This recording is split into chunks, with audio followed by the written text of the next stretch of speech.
विराट कोहली नंतर आता रोहित शर्मा अफगाणिस्तान विरुद्धच्या वन डे सिरीजमध्ये खेळणार की नाही याबाबत एक अत्यंत मोठी अपडेट समोर आली आहे। काय आहे ती अपडेट सांगते, पण त्या अगोदर थोडक्यातलं नक्की फॉलो करा। तर शुभमन गिलच्या नेतृत्वात भारतीय संघ लवकरच अफगाणिस्तान विरुद्ध मैदानात उतरणार आहे। मात्र या सिरीज पूर्वीच रोहित आणि विराटच्या फिटनेसवर मोठं प्रश्नचिन्ह निर्माण झालंय। IPL 2026 मध्ये मुंबई इंडियन्स कडून खेळताना रोहित शर्माला हॅमस्ट्रिंगची गंभीर दुखापत झाली होती, ज्यामुळे त्याला अनेक सामन्यांमध्ये फिल्डिंगही करता आली नव्हती।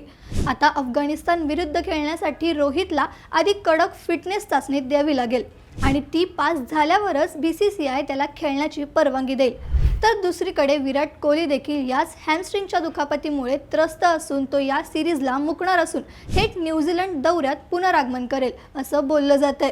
रोहित शर्मा जर वेळेत फिट झाला नाही तर त्याच्या जागी फॉर्मात असलेल्या यशस्वी जयस्वालला संघात सलामीची मोठी संधी मिळू शकते।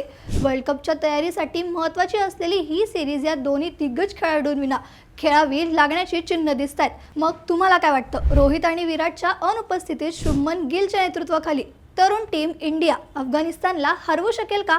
तुमचं मत आम्हाला हो किंवा नाही मध्ये सांगा। ही रील क्रिकेट फॅन्सला शेअर करा आणि अशाच क्रिकेट अपडेटसाठी थोडक्यातला फॉलो करायला विसरू नका। बातमी म्हणजे थोडक्यात।